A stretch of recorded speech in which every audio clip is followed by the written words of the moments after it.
I never liked the stretch of Highway 41 that cuts through the heart of the National Forest after midnight, mostly because the towering pines seem to lean in toward the asphalt as if they are trying to reclaim the road for themselves. There is a specific kind of silence that exists out there, a silence so thick that you can almost hear the blood pumping through your own ears while the engine hums a lonely tune against the dark. I was driving home from a double shift, my eyes heavy and my mind drifting through the fog of exhaustion, when I saw the figure standing just on the edge of my high beam's reach. He didn't look like a threat, just a man standing perfectly still with a small duffel bag at his feet, his thumb barely raised in that universal sign of a desperate traveler. Against my better judgment and the instinctual voice in my head telling me to keep driving, I pressed the brakes and watched the red glow of my taillights wash over his face. He climbed in without a word, the cold night air clinging to his jacket like a physical weight that settled into the passenger seat beside me. For the first 20 minutes, the silence was manageable, filled only by the rhythmic clicking of my turn signal and the occasional rustle of his polyester coat. I tried to make small talk, asking where he was headed or if he lived nearby, but he only offered short, clipped answers that died out before they could reach the back of the car. It was only when I glanced at the digital clock on my dashboard, noticing it was exactly 3 a.m, that I felt the first real prickle of unease crawl up my spine. I reached up to adjust my rearview mirror, intending to check for any following headlights, when my heart stopped and my breath caught in a sharp, painful lump in my throat. The man wasn't looking at the road anymore. He had turned his head completely toward me, but he wasn't saying a word. His mouth was stretched into a wide, jagged smile that seemed far too large for his face, a grin so intense that it looked like his skin might tear at the corners. It wasn't a smile of joy or friendliness, but a fixed, frozen expression of pure, predatory intent that made the hair on my arms stand straight up. Why wasn't he saying anything? How long had he been sitting there in the dark, watching me with that broken expression while I blindly drove us deeper into the wilderness? I kept my eyes on the road, my hands gripping the steering wheel so hard that my knuckles turned white, while I tried to figure out a way to get him out of my car without ending up as a headline in the morning paper. Every time I glanced back, the smile was still there, unchanged and unmoving, even as we hit bumps in the road that should have jarred his posture. It was as if he were a statue carved from some dark, malevolent material, just waiting for the perfect moment when my guard would finally drop. I realized then that the door locks were engaged, but in this isolated stretch of woods, that only meant I was trapped in a metal box with a person who no longer felt human. I could feel his gaze burning into the side of my face, a heavy and suffocating pressure that made the cabin of the car feel smaller with every passing mile. Was he armed? Was he waiting for the car to run out of gas? Or was he just enjoying the sheer terror he knew was radiating off of me in waves? I knew I couldn't keep driving forever, and the fuel light had just flickered on, a tiny amber warning that felt like a ticking time bomb in the darkness. I had to make a move, something bold and fast, or I would find out exactly what happened when that broken smile finally decided to open. I saw a bright light in the distance, a small 24-hour gas station that looked like a holy sanctuary amidst the oppressive blackness of the forest. I didn't slow down gradually. I swung the steering wheel with everything I had, skidding the car into the gravel lot and slamming on the brakes right in front of the glass doors. "Get out," I whispered, my voice shaking so violently that I could barely recognize it as my own. The man didn't move at first, his smile only deepening as he leaned slightly closer to me, the scent of damp earth and something metallic filling the small space. I didn't wait for him to respond. I unbuckled my belt and threw myself out of the driver's side door, screaming for the attendant inside to call the police. As I stood trembling under the harsh fluorescent lights of the storefront, I watched the man slowly climb out of the passenger side, his duffel bag slung over his shoulder. He didn't run. He simply stood there on the edge of the light, that terrifying, broken smile still fixed on his face, before he turned and walked back into the darkness of the trees, as if he had never been there at all. I sat on the cold pavement until the sirens finally broke the silence of the night, knowing that I would never look in a rearview mirror the same way again. I have always believed that the most dangerous people in the world are the ones who make the least amount of noise, the ones who blend into the background of your life until you forget they are even there. That was exactly how I felt about Arthur, the man who had been renting my finished basement for the last 6 months without ever causing a single problem or missing a payment. He was a freelance illustrator, or at least that is what he told me when he moved in with nothing but 3 heavy suitcases and a mechanical pencil tucked behind his ear. He was a ghost in my own home, someone I would only hear moving around beneath my feet in the late hours of the night, his footsteps soft and deliberate against the hardwood floors. I took pride in being a good landlord, which meant respecting his privacy, but there was always a lingering curiosity about what he was actually doing down there in the dark. The curiosity turned into a cold, biting anxiety last Tuesday when a pipe burst in the upstairs bathroom, sending a steady stream of water leaking down through the floorboards and directly into Arthur's living space. I knocked on the basement door for 10 minutes, calling his name and explaining the emergency, but there was no response from the other side of the wood. Knowing that the water could ruin his belongings and cause thousands of dollars in damage to my foundation, I used my spare key to unlock the door, the heavy metal hinges groaning in a way that felt like a warning. As I stepped down into the cool, dim air of the basement, the smell hit me first. It wasn't the smell of dampness or old paper, but a sharp, metallic scent that made my stomach do a slow, nauseating turn. I flicked the light switch, but the bulb only hummed and sputtered before dying out completely, leaving me with nothing but the weak, pale glow of my phone's flashlight.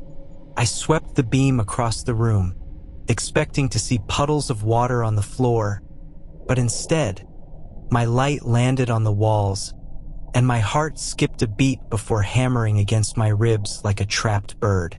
Every single inch of the white drywall had been covered in charcoal sketches, hundreds of them, all taped up in a chaotic, overlapping mosaic that stretched from the floor to the ceiling. I stepped closer, my breath hitching in my chest as I realized what the drawings were. Each one a detailed, realistic portrait of me. There I was sleeping in my bed. There I was eating breakfast at the kitchen table. And there I was through the frosted glass of the shower, my silhouette captured with terrifying precision. But it wasn't just the fact that he was watching me that made the blood turn to ice in my veins. It was the way he had drawn my face in every single one of those pictures. He had altered my features, stretching my mouth open until the skin looked like it was snapping, giving me a wide, jagged, broken smile that revealed every single tooth in a grotesque display of forced joy. In these drawings, I looked like a monster, a hollowed-out version of myself that was laughing at some invisible horror while I slept peacefully in the room above. I felt a sudden, frantic need to get out of that basement, to run to the police and never look back. But as I turned toward the stairs, a soft, wet sound echoed from the dark corner behind the furnace. I froze, the light of my phone shaking in my hand as I slowly tilted the beam toward the shadows where the sump pump Saturday. Arthur was sitting there, perched on a small wooden stool, his sketch pad open on his lap and a stick of charcoal gripped tightly in his stained fingers. He wasn't moving, he wasn't breathing heavily. He was just staring at me with the exact same expression he had drawn on the walls. His mouth was pulled back in a silent, ear-to-ear grin that didn't reach his eyes, which were wide and unblinking like those of a dead fish. The silence in the basement became deafening, broken only by the rhythmic drip, drip, drip of the leaking pipe hitting the floor near his feet. "I wasn't finished with the one where you're screaming yet," he whispered, his voice sounding like dry leaves skittering across a sidewalk in the middle of autumn. The sheer calm in his tone was more terrifying than if he had been shouting, because it told me that he had been playing this game for a very long time and he was finally ready for the finale. I didn't say a word. I didn't ask why. I simply turned and bolted up the stairs as fast as my legs would carry me, my boots slipping on the wet wood as I scrambled for the exit. I could hear him behind me, not running, but walking with a slow, rhythmic pace that suggested he knew I had nowhere left to hide in a house he had already claimed as his gallery. I slammed the basement door and shoved the heavy oak dining table in front of it, my lungs burning as I fumbled for my phone to dial 911 with shaking fingers. I stood there in the dark kitchen, staring at the door as the handle began to turn slowly back and forth, while a low, rhythmic tapping started from the other side. He wasn't trying to break the door down. He was just letting me know he was there, waiting for the wood to give way or for me to lose my mind from the tension. When the police finally arrived and kicked in the front door, the tapping stopped instantly, and the house fell into a tomb-like silence once again.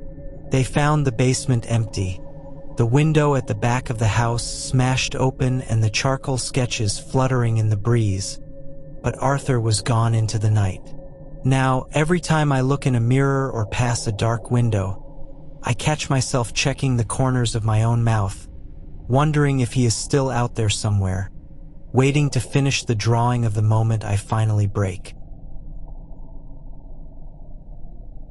I have always believed that if you stare into a dark screen for long enough, your mind begins to invent shapes just to keep itself from going mad.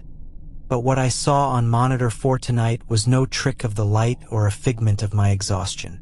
I am the only security guard assigned to the Oakhaven Corporate Plaza, a sprawling glass and steel labyrinth that feels less like an office building and more like a mausoleum once the sun dips below the horizon and the city outside turns into a distant blur of neon. My job is simple. I sit in a small, cramped room filled with 16 flickering screens, watching the empty hallways and the silent lobby while the hum of the air conditioning unit provides the only soundtrack to my 12-hour shift. It was exactly 2:15 in the morning when the motion sensor on the 5th floor tripped, causing the screen to jump from a grainy black and white static to a sharp, clear view of the executive lounge.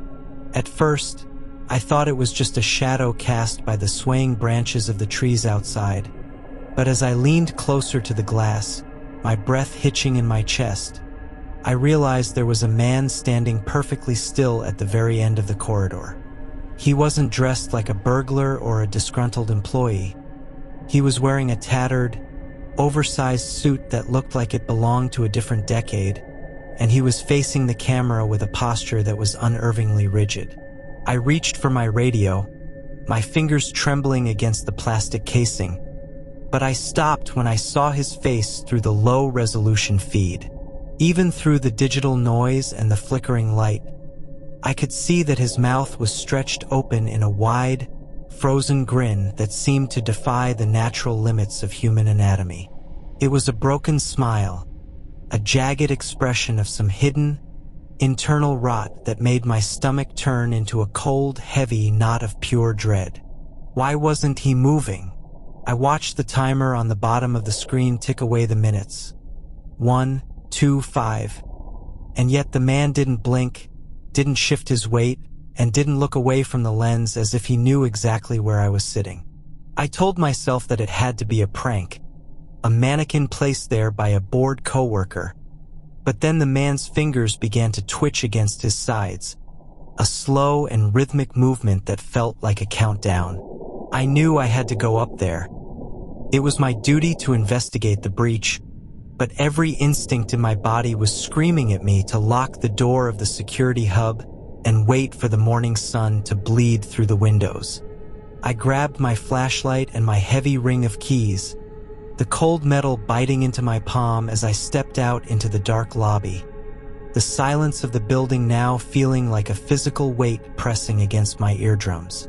The elevator ride to the 5th floor felt like it took an eternity, the mechanical groan of the cables sounding like a dying animal in the empty shaft while I stared at the floor numbers glowing in a soft, mocking red.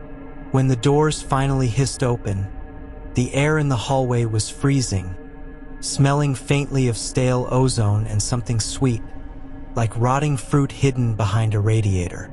I raised my flashlight, the beam cutting a narrow path through the darkness, but the corridor was empty. The man in the suit was gone, leaving nothing behind but a faint indentation in the carpet where he had been standing. I felt a momentary surge of relief, thinking he had fled through the fire exit, until I heard a soft, wet sound coming from the ceiling directly above my head. I didn't want to look up. I didn't want to see what was making that noise, but my hand moved the flashlight on its own, the light reflecting off a pair of eyes that were wide, bloodshot, and fixed directly on mine. The man was pressed against the corner of the ceiling and the wall, his limbs bent at impossible angles like a spider, and that terrifying, broken smile was only inches away from my face. He wasn't breathing, or if he was, it was so shallow that it didn't make a sound, but the sheer malice radiating from his grin was enough to paralyze me where I stood. I realized then that he hadn't been waiting for the camera. He had been waiting for the person watching the camera to come to him. "Is it my turn to watch you now?" he whispered, the words coming out in a distorted, gargling hiss that made the hair on the back of my neck stand straight up. I didn't stay to hear the rest. I dropped my flashlight and bolted for the stairs, my boots thudding against the concrete as I descended floor after floor, the sound of a rhythmic, clicking laughter echoing down the stairwell behind me. I didn't stop until I burst through the front doors and into the cool night air, my lungs burning and my heart hammering so hard I thought it might burst through my ribs. I never went back for my keys or my phone. I just kept running until I reached the bright lights of a nearby diner, where the noise of people and the smell of coffee felt like the only things keeping me grounded in reality. The police found the building empty when they arrived, with no signs of an intruder and no footage on the monitors, but I know what I saw in that mirror-like screen. Now, whenever I pass a darkened window or a blank monitor, I find myself looking for that wide, jagged grin, terrified that one day, the man in the suit will decide that his shift is finally over and mine is just beginning.